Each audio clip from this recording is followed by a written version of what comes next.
साल 2026 की बात है। हिमालय की पहाड़ियों के पास बसे एक छोटे से गांव में आरव नाम का एक युवक रहता था। उसके पास सब कुछ था, मोबाइल, इंटरनेट और बड़े सपने। लेकिन उसके मन में हमेशा बेचैनी रहती थी। वह हर दिन दूसरों की सफलता देखकर दुखी हो जाता था। एक दिन उसने सुना कि पास के जंगल में गौतम बुद्ध अपने शिष्यों को ज्ञान दे रहे हैं। आरव तुरंत वहां पहुंचा और बुद्ध के चरणों में बैठ गया। आरव ने पूछा, भगवान, मैं मेहनत करता हूं, फिर भी मुझे सफलता और खुशी क्यों नहीं मिलती? बुद्ध मुस्कुराए और बोले, कल सूर्योदय से पहले नदी के किनारे मिलना। अगली सुबह आरव समय पर पहुंचा। बुद्ध उसे नदी तक ले गए। उन्होंने एक साफ पात्र में नदी का जल भरा और उसमें मुट्ठी भर मिट्टी डाल दी। पानी तुरंत गंदला हो गया। बुद्ध ने पूछा, क्या तुम इसमें अपना चेहरा देख सकते हो? आरव बोला, नहीं, पानी बहुत गंदा है। बुद्ध ने पात्र को बिना छुए वहीं रख दिया। कुछ देर बाद मिट्टी नीचे बैठ गई और पानी फिर से साफ हो गया। बुद्ध बोले, मन भी इसी पानी की तरह है। जब उसमें क्रोध, ईर्ष्या, लालच और तुलना की मिट्टी मिल जाती है, तब सही रास्ता दिखाई नहीं देता। लेकिन यदि धैर्य रखा जाए, तो मन स्वयं शांत हो जाता है और सत्य स्पष्ट दिखने लगता है। आरव ध्यान से सुनता रहा। बुद्ध ने आगे कहा, लोग सफलता के पीछे भागते हैं, लेकिन सफलता उसी के पास आती है जो पहले अपने मन को जीत लेता है। उस दिन के बाद आरव ने दूसरों से तुलना करना छोड़ दिया। उसने रोज थोड़ा थोड़ा सीखना शुरू किया, समय का सम्मान किया और हर काम पूरे मन से किया। कुछ महीनों बाद उसका जीवन बदल गया। उसे केवल सफलता ही नहीं मिली, बल्कि मन की शांति भी मिल गई। अब वह दूसरों की जीत देखकर दुखी नहीं होता था, बल्कि उनसे प्रेरणा लेता था।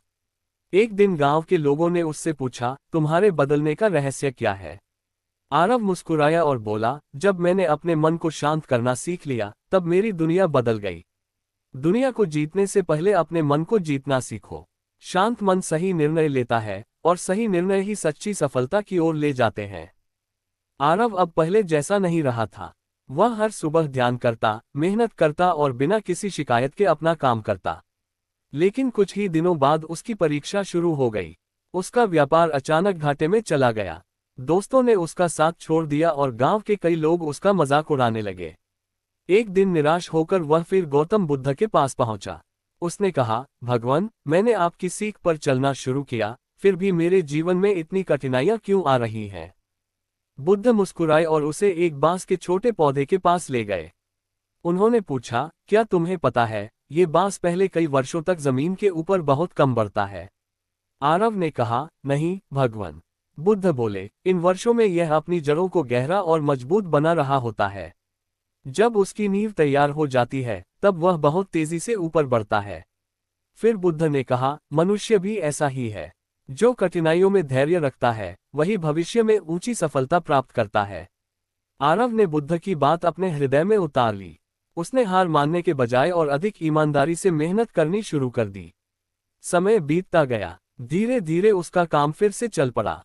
जिन लोगों ने कभी उसका मजाक उड़ाया था, वही लोग अब उसकी प्रशंसा करने लगे। लेकिन इस बार आरव के चेहरे पर घमंड नहीं था। उसने समझ लिया था कि सफलता स्थायी नहीं होती, लेकिन अच्छा चरित्र हमेशा साथ रहता है। गौतम बुद्ध ने अपने शिष्यों से कहा, जो व्यक्ति कठिन समय में भी शांत रहता है, वही सच्चा विजेता बनता है। धैर्य वह शक्ति है जो असंभव को भी संभव बना देती है। आरव ने प्रण लिया कि वह जीवन भर धैर्य, ईमानदारी और करुणा के मार्ग पर चलेगा, चाहे परिस्थितियां कैसी भी हों। कठिन समय आपकी मंजिल नहीं रोकता, बल्कि आपको उसके योग्य बनाता है। धैर्य और निरंतर प्रयास ही सच्ची सफलता की कुंजी है। आरव की सफलता अब पूरे क्षेत्र में चर्चा का विषय बन चुकी थी। लोग उसकी ईमानदारी और शांत स्वभाव की प्रशंसा करते थे, लेकिन हर कोई उसकी सफलता से खुश नहीं था। गांव में विक्रम नाम का एक व्यक्ति रहता था। वह आरव से ईर्ष्या करता था। उसने लोगों के बीच आरव के बारे में झूठी बातें फैलानी शुरू कर दी। धीरे धीरे कुछ लोग आरव से दूर होने लगे। आरव को बहुत दुख हुआ, लेकिन उसने क्रोध नहीं किया। वह सीधे गौतम बुद्ध के पास पहुंचा। उसने पूछा, भगवान, जब कोई बिना कारण हमारा अपमान करे और हमारे बारे में झूठ फैलाए, तब हमें क्या करना चाहिए? बुद्ध ने मुस्कुराकर एक दीपक जलाया और बोले, यदि एक दीपक से हजारों दीपक जलाए जाएं, तो क्या पहले दीपक का प्रकाश कम हो जाता है? आरव ने उत्तर दिया, नहीं भगवान। बुद्ध बोले, ठीक उसी प्रकार जो व्यक्ति सच्चाई, प्रेम और करुणा बांटता है, उसका सम्मान कभी कम नहीं होता। झूठ कुछ समय के लिए लोगों को भ्रमित कर सकता है, लेकिन सत्य अंत में स्वयं उजागर हो जाता है। कुछ दिनों बाद गांव के लोगों को विक्रम के झूठ का पता चल गया। सभी ने आरव से क्षमा मांगी। लोगों ने कहा, तुम चाहो तो विक्रम को दंड दिला सकते हो। लेकिन आरव मुस्कुराया और बोला, जिसने मुझे कष्ट दिया उसी ने मुझे धैर्य और क्षमा का महत्व सिखाया। मैं उसे क्षमा करता हूं। ये सुनकर विक्रम की आंखों में आंसू आ गए। वह बुद्ध और आरव के चरणों में गिर पड़ा। बुद्ध ने कहा, सबसे बड़ा वीर वह नहीं जो दूसरों को हरा दे, बल्कि वह है जो अपने क्रोध पर विजय पाले। क्षमा कमजोर की नहीं, बल्कि सबसे शक्तिशाली व्यक्ति की पहचान है। उस दिन से विक्रम भी बदल गया। उसने झूठ छोड़ दिया और सच्चाई तथा सेवा के मार्ग पर चलने का संकल्प लिया। क्रोध से रिश्ते टूटते हैं, लेकिन क्षमा से टूटे हुए दिल भी जुड़ जाते हैं। सच्ची शक्ति बदला लेने में नहीं, बल्कि क्षमा करने में है। समय बीतता गया। आरव का जीवन अब शांत और संतुलित हो चुका था। लोग दूर दूर से उसकी सलाह लेने आने लगे। एक दिन एक धनी व्यापारी गौतम बुद्ध के पास पहुंचा। उसने कहा, भगवान, मेरे पास अपार धन, बड़ा घर और नौकर चाकर हैं, फिर भी मुझे चैन की नींद नहीं आती। मैं हमेशा डरता रहता हूं कि कहीं मेरा धन मुझसे छिन न जाए। गौतम बुद्ध ने उसे अगले दिन सुबह आने को कहा। अगली सुबह बुद्ध व्यापारी और आरव को लेकर एक विशाल वृक्ष के नीचे पहुंचे। वहां पक्षी बिना किसी चिंता के गीत गा रहे थे और पेड़ अपने फल राहगीरों को दे रहा था। बुद्ध ने पूछा, क्या इस वृक्ष ने कभी अपने फल केवल अपने लिए बचाकर रखे? व्यापारी बोला, नहीं भगवान, ये तो सबको देता है। बुद्ध मुस्कुराए और बोले, जो केवल अपने लिए जीता है वह हमेशा भय में रहता है। जो दूसरों के लिए जीता है उसके मन में शांति बसती है। फिर बुद्ध ने व्यापारी को एक छोटी सी थैली दी, जिसमें कुछ सोने के सिक्के थे। उन्होंने कहा, इन सिक्कों से आज किसी जरूरतमंद की सहायता करो, फिर शाम को मुझसे मिलना। व्यापारी ने पूरे दिन गरीबों, भूखे बच्चों और असहाय लोगों की मदद की। शाम को जब वह बुद्ध के पास लौटा, उसके चेहरे पर एक अलग ही संतोष था। बुद्ध ने पूछा, आज कैसा अनुभव हुआ? व्यापारी ने मुस्कुराकर कहा, भगवान, आज पहली बार धन खर्च करके मुझे खुशी मिली। पहले मैं धन का मालिक था, लेकिन वास्तव में धन ही मेरा मालिक बन गया था।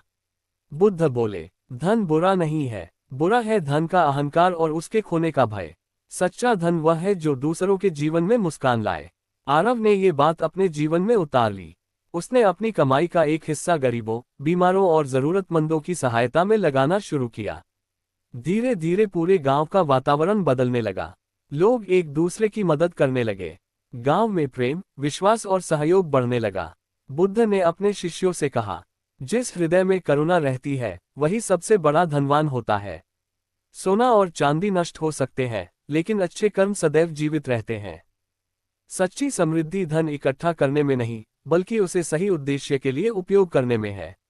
जो दूसरों की भलाई करता है वही जीवन का वास्तविक सुख प्राप्त करता है। कई वर्ष बीत गए। आरव अब केवल एक सफल व्यक्ति नहीं, बल्कि पूरे प्रदेश के लिए प्रेरणा बन चुका था। लोग उसके पास धन कमाने का नहीं, बल्कि जीवन को सही ढंग से जीने का मार्ग सीखने आते थे। एक दिन आरव फिर गौतम बुद्ध के चरणों में पहुंचा और विनम्रता से बोला, भगवान, आपने मुझे धैर्य, क्षमा और करुणा का मार्ग दिखाया, लेकिन मैं जानना चाहता हूं कि जीवन की सबसे बड़ी जीत क्या है। गौतम बुद्ध ने शांत स्वर में कहा, आरव, जब मनुष्य अपने भय, क्रोध, लालच, अहंकार और ईर्ष्या पर विजय प्राप्त कर लेता है, तभी वह सच्चा विजेता बनता है। फिर बुद्ध उसे एक शांत झील के किनारे ले गए। झील का जल बिल्कुल स्थिर था। उसमें आकाश, पर्वत और पेड़ों का सुंदर प्रतिबिंब दिखाई दे रहा था।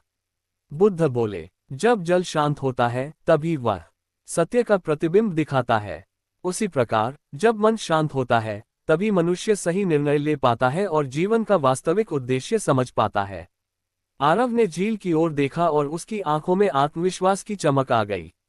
कुछ समय बाद गौतम बुद्ध ने अपने शिष्यों से कहा, याद रखो, संसार में कोई भी व्यक्ति हमेशा सुख या दुख में नहीं रहता। परिवर्तन ही जीवन का नियम है। इसलिए परिस्थितियों से नहीं, अपने चरित्र से अपनी पहचान बनाओ। इन शब्दों ने आरव के जीवन को हमेशा के लिए बदल दिया।